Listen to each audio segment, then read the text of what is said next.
അതായത് ജയിലിനകത്തും അവിടെ തടവ് ശിക്ഷ അനുഭവിക്കുന്നവർ പുറത്തു വരുമ്പോഴും എല്ലാം അച്ചടക്കം പാലിക്കാൻ ബാധ്യസ്ഥമാണ്. ഇവിടെ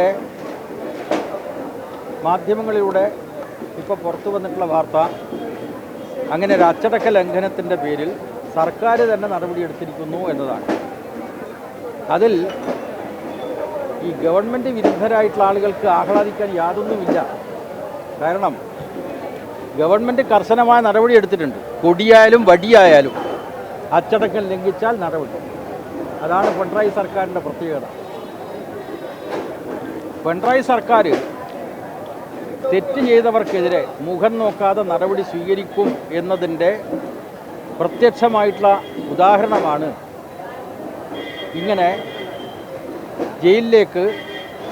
ജയിലിൽ നിന്നും പുറത്തു കോടതിയിൽ ഹാജരായ അവസരത്തിൽ നൽകിയിട്ടുള്ള ചെയ്തിട്ടുള്ള അച്ചടക്ക ലംഘനം സംബന്ധിച്ച് നടപടിയെടുത്തിട്ടുള്ളത്.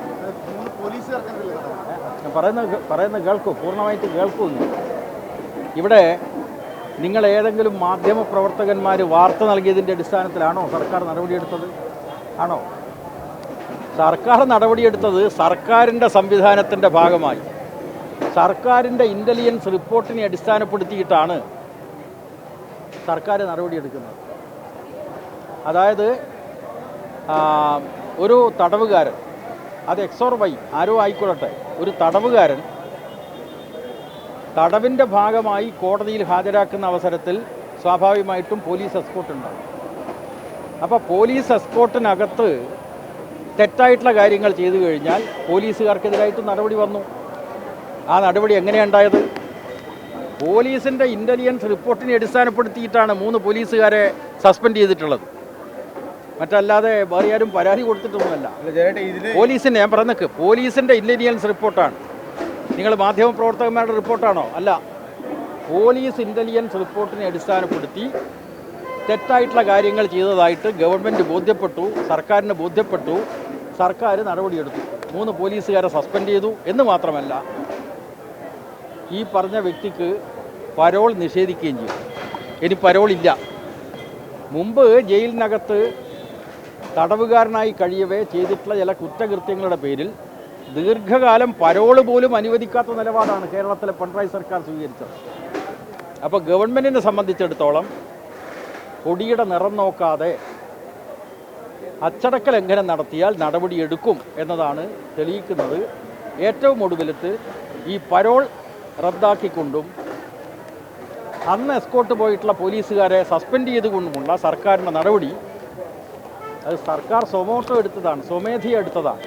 അതിനെ നിങ്ങളെപ്പോലെയുള്ള മാധ്യമങ്ങൾ പിന്തുണയ്ക്കുകയാണ് ചെയ്യുന്നത്. അതായത് ഇനി കൊടിസുനിക്ക് ഇനി പരോൾ കിട്ടില്ല എന്നാണോ? ഇനി മുതൽ കൊടിസുനിക്ക് പരോളില്ല? അല്ല, അത് സർക്കാർ വ്യക്തമാക്കേണ്ടതാണല്ലോ. ഞാൻ പറഞ്ഞ കാര്യം സംബന്ധിച്ച് നിങ്ങൾക്ക് ഏത് കാര്യമാണ് നിഷേധിക്കാനാവുക? ഒന്ന് പറയുന്ന കേൾക്കൂ. ഈ തോക്കിൽ കയറി വെടിവെക്കല്ല. അതെ, നിങ്ങൾ പറയുന്നത് കേൾക്കൂ. ഒന്ന്, സർക്കാർ ഇക്കാര്യത്തിൽ എടുത്തിട്ടുള്ള സ്വമോട്ടോ ആയിട്ടുള്ള നടപടിയാണ്, സ്വമേധയായുള്ള നടപടിയാണ്.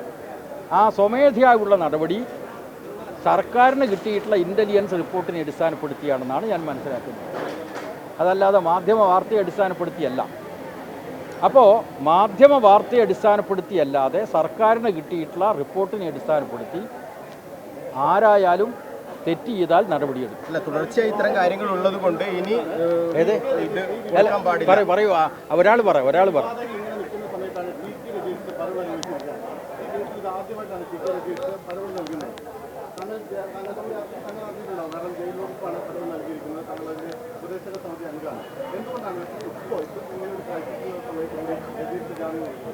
അല്ല, അതായത് കേട്ടെ, വേറെ ഒരാൾ തെറ്റ് ചെയ്തതിൻ്റെ പേരിൽ തടവിൽ കഴിയുന്ന ആളുകളൊക്കെ ശിക്ഷിക്കപ്പെടണമെന്നാണോ നിങ്ങൾ പറയുന്നത്?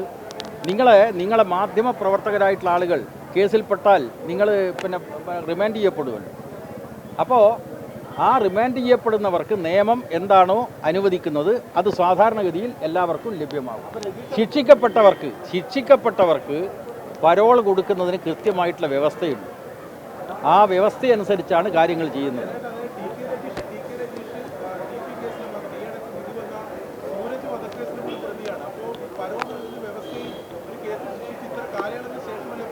അല്ല, അതായത് അത് ഗവൺമെൻറ് പരിശോധിച്ചതിൻ്റെ അടിസ്ഥാനത്തിൽ ശിക്ഷിക്കപ്പെട്ട പ്രതികൾക്ക് പരോൾ കൊടുക്കുന്നതിന് വ്യവസ്ഥയുണ്ട്. 2 വർഷം കഴിഞ്ഞാലാണ് ജീവപര്യന്തം തടവ് ശിക്ഷക്കാരെ സംബന്ധിച്ച് പരോൾ അനുവദിക്കാറ്. എന്നാൽ അവരുടെ ബന്ധുക്കൾ അത്യാസന്ന നിലയിൽ കിടക്കുന്ന അവസരത്തിൽ 2 വർഷത്തിനിടയിലും പരോൾ കൊടുക്കും.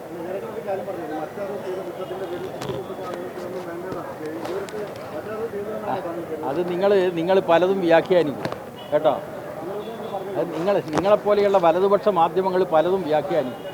കാരണം ഇവിടെ കമ്മ്യൂണിസ്റ്റ് പാർട്ടിയുടെ നേതൃത്വമുള്ള ഗവൺമെൻറ്റാണ് കേരളത്തിൽ അധികാരത്തിലുള്ളത്.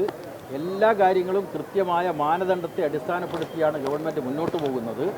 ആ ഗവൺമെൻറ്റിൻ്റെ ഭാഗമായിട്ട് എന്തെങ്കിലും ചില ഉദ്യോഗസ്ഥന്മാർ തെറ്റ് ചെയ്ത് കഴിഞ്ഞാൽ അത് ഗവൺമെൻറ്റാണ് തെറ്റ് ചെയ്തതെന്ന് പ്രചരിപ്പിക്കുന്നവരാണ് കേരളത്തിലെ വലതുപക്ഷ മാധ്യമങ്ങൾ. ആ മാധ്യമങ്ങളെ സ്വാധീനിക്കുന്നത് ആരാണ്?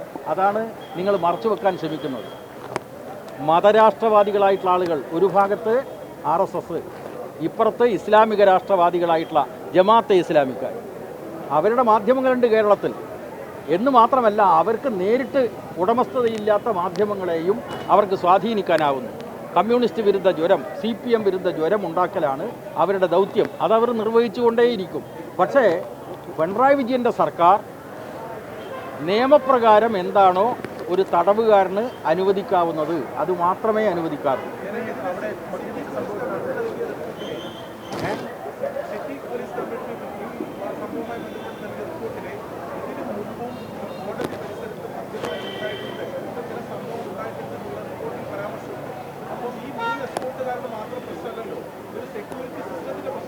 അല്ല, ഞാൻ നേരത്തെ പറഞ്ഞത് നിങ്ങളങ്ങ് വിട്ടുകളഞ്ഞു.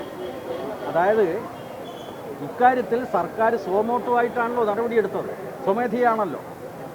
നിങ്ങളെ ഏതെങ്കിലും വാർത്താ ലേഖകൻ്റെ സാമർഥ്യം കൊണ്ട് ഇത് ചോർത്തിയെടുത്തു, അതിൻ്റെ ദൃശ്യങ്ങൾ പ്രചരിപ്പിച്ചു, അതിൻ്റെ അടിസ്ഥാനത്തിലല്ല നടപടിയെടുത്തത്.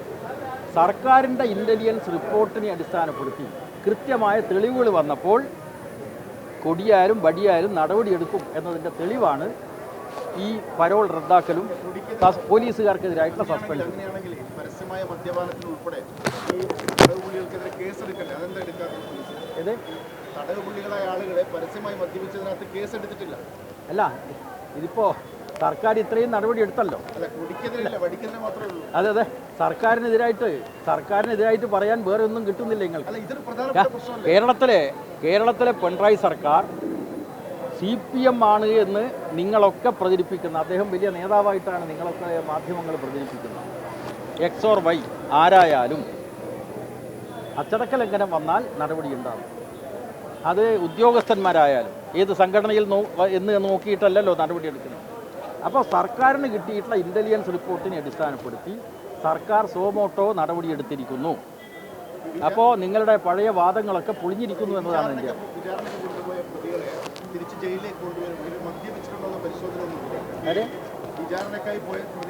ഇനിയിപ്പോൾ അതായിരിക്കും. അതെ പറയുന്നത്. അതിപ്പോൾ പരിശോധനയിൽ തെറ്റായിട്ടുള്ള കാര്യങ്ങളും വരുന്നുണ്ടല്ലോ അല്ലേ? ഇപ്പോൾ ഈയിടെ ഒരു വാർത്ത കണ്ടു. അതായത് നല്ല പഴഞ്ചക്ക നിന്ന് കഴിഞ്ഞാൽ ഊതിക്കഴിഞ്ഞാൽ അതിൻ്റെ അകത്ത് ലഹരി കാണും എന്നതാണ്. അപ്പോൾ അതുകൊണ്ട് ഒരു കാര്യം പരിശോധിച്ച് കണ്ടെത്തിയതിൻ്റെ അടിസ്ഥാനത്തിൽ നടപടി സ്വീകരിച്ചപ്പോൾ നിങ്ങൾ പറയുന്നത് മറ്റൊന്നും നിങ്ങൾക്ക് പറയാനില്ല.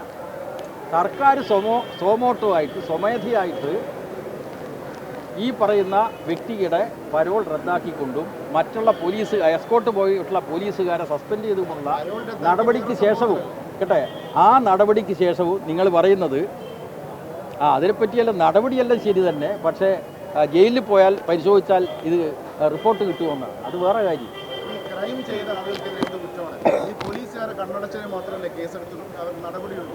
പിന്നെ എങ്ങനെയാണ് ഈ സർക്കാർ ഇത്ര കാര്യപ്പെട്ട? ഇപ്പോൾ ഈ പറഞ്ഞ വ്യക്തിയെ കഴിഞ്ഞ ഒരു 4 വർഷത്തോളം പരോളേ നൽകിയിരുന്നില്ലല്ലോ.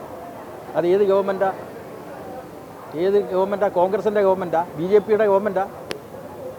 CPM നേതൃത്വമുള്ള ഗവൺമെൻറ് കേരളം ഭരിക്കുമ്പോൾ നിങ്ങൾ ഈ പറഞ്ഞ വ്യക്തിക്ക് 4 വർഷത്തോളം പരോളേ അനുവദിച്ചിരുന്നില്ല. എന്തായിരുന്നു കാരണം? പറയൂ നിങ്ങൾ പറയൂ. ഈ മാധ്യമപ്രവർത്തകരാണ്, നിങ്ങളോടാണ് ചോദിക്കുന്നത്. ആ മാധ്യമപ്രവർത്തകൻ എന്ന നിലക്ക് പറയൂ. നിങ്ങൾ എന്തായിരുന്നു ഞാൻ ചോദിക്കുന്ന ചോദ്യം 4 വർഷക്കാലത്തോളം ഇദ്ദേഹത്തിന് പരോളേ അനുവദിച്ചിരുന്നില്ല. എന്തായിരുന്നു കാരണം? ജയിലിനകത്ത് ഇരുന്നു കൊണ്ട് ആയിട്ട് ഇരുന്നു കൊണ്ട് ചെയ്തിട്ടുള്ള ചില കുറ്റാരോപണത്തിൻ്റെ അടിസ്ഥാനപ്പെടുത്തി. അപ്പോൾ സർക്കാരിൻ്റെ ഉദ്ദേശം വളരെ വ്യക്തമാണല്ലോ. സർക്കാരിൻ്റെ ഉദ്ദേശം വളരെ വ്യക്തമാണ്. ആരായാലും തെറ്റ് ചെയ്താൽ നടപടി സ്വീകരിക്കും. അതിൻ്റെ ഏറ്റവും വലിയ തെളിവാണ് ഈ പരോൾ ക്യാൻസൽ ചെയ്തുകൊണ്ടും എസ്കോർട്ട് പോയിട്ടുള്ള പോലീസുകാരെ സസ്പെൻഡ് ചെയ്തുകൊണ്ടുള്ള നടപടി. അത് സർക്കാരിന് കിട്ടിയ റിപ്പോർട്ടിനെ അടിസ്ഥാനപ്പെടുത്തിയാണ്. അതല്ലാതെ അത് ഒരു വലതുപക്ഷ മാധ്യമ പ്രവർത്തകനും അവകാശപ്പെടാൻ കഴിയുന്ന കാര്യമല്ല. ഇനിയൊരു ഇത്തരത്തിലുള്ളൊരു അപേക്ഷ വന്നാൽ ജയിൽ ഉപദേശക സമിതി അത് തള്ളും എന്നാണോ? അതായത് അല്ല, അതിപ്പോ ഞാൻ പറയുന്നത് ജയിൽ ഉപദേശക സമിതി എന്തിനു വേണ്ടിയിട്ടാണെന്ന് മനസ്സിലായി നിങ്ങൾക്ക്? ഈ ഗോവിന്ദച്ചാമി ജയിൽ ചാടി. അപ്പോൾ കേരളത്തിലൊരു സംഘപരിവാർ നേതാവ് പറഞ്ഞല്ലോ, അഡ്വൈസറി കമ്മിറ്റിയിൽ ഇന്ന അനൗദ്യോഗിക അംഗങ്ങളുണ്ട്. ജയിൽ അഡ്വൈസറി കമ്മിറ്റിയിലെ അംഗങ്ങൾ ആരൊക്കെയാ?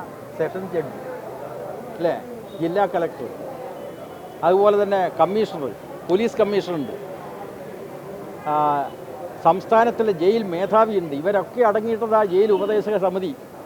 അതിലെ 2 അനൗദ്യോഗിക അംഗങ്ങൾ CPM-ൻ്റെ ഭാഗമായിട്ട് നിൽക്കുന്നവരാണ് എന്നതുകൊണ്ട് അത് വലിയ നിലക്ക് വാർത്ത കൊടുത്തവരാ കേരളത്തിലെ വലതുപക്ഷം.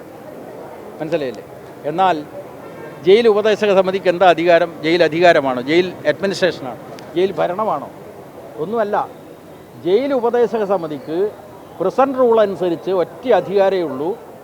6 മാസ കാലയളവിനുള്ളിൽ ഒരു തവണ യോഗം ചേർന്നുകൊണ്ട് ജീവപര്യന്തം ശിക്ഷാ തടവുകാർക്ക് ഇടക്കാലത്ത് അവർക്ക് ഈ റിമിഷൻ കൊടുക്കാമോ? അവരുടെ കുറ്റത്തെ അടിസ്ഥാനപ്പെടുത്തി ശിക്ഷ കൊടുത്തിട്ടുണ്ട്. ആ ശിക്ഷാ കാലയളവിൽ ജയിലിനകത്ത് ഓരോ തടവുകാരനും എങ്ങനെയാണോ അവിടെ ജീവിച്ചിട്ടുള്ളത്, അച്ചടക്ക ലംഘനം ഉണ്ടായിട്ടുണ്ടോ, അത് പരിശോധിച്ചുകൊണ്ട് അകാല വിടുതൽ നൽകുന്നതിന് വേണ്ടി ശുപാർശ ചെയ്യാൻ വേണ്ടി മാത്രമാണ് ഈ അഡ്വൈസറി കമ്മിറ്റിക്കുള്ള അധികാരം. ശുപാർശ അധികാരമാണ്. ഞങ്ങൾ സെൻട്രൽ ജയിലിൻ്റെ ഉപദേശക സമിതി ജഡ്ജിയും അതുപോലെ തന്നെ ജയിൽ DGP-യും കളക്ടറും SP-യും ഒക്കെ അടങ്ങുന്ന ഈ സമിതി ഏകകണ്ഠമായി ശുപാർശ ചെയ്താലും സർക്കാരിന് തള്ളിക്കളയാം. അങ്ങനെ എത്രയോ സംഭവങ്ങളുണ്ടായി. അപ്പോൾ അതുകൊണ്ട് ജയിൽ അഡ്വൈസറി കമ്മിറ്റിയുടെ മുമ്പാകെ ഇത്തരമൊരു ശുപാർശ വന്നാൽ എന്ത് നിലപാടായിരിക്കും എന്നൊക്കെ അന്ന് വരുന്ന അവസരത്തിൽ നോക്കാം നമുക്ക്. ഇപ്പോൾ അതായത് ഞാൻ പറയുന്നത്, ഇതിൽ നിങ്ങളെപ്പോലെയുള്ള മാധ്യമപ്രവർത്തകന്മാർ എന്തെങ്കിലും CPM-ന് അടിക്കാൻ കിട്ടുമോ, LDF-ന് അടിക്കാൻ കിട്ടുമോ നോക്കാൻ വേണ്ടിയിട്ടാണല്ലോ നോക്കുന്നത്. പക്ഷേ അതിനിടയിൽ മനുഷ്യാവകാശങ്ങൾ ഇല്ലാതാക്കിക്കൂടാ.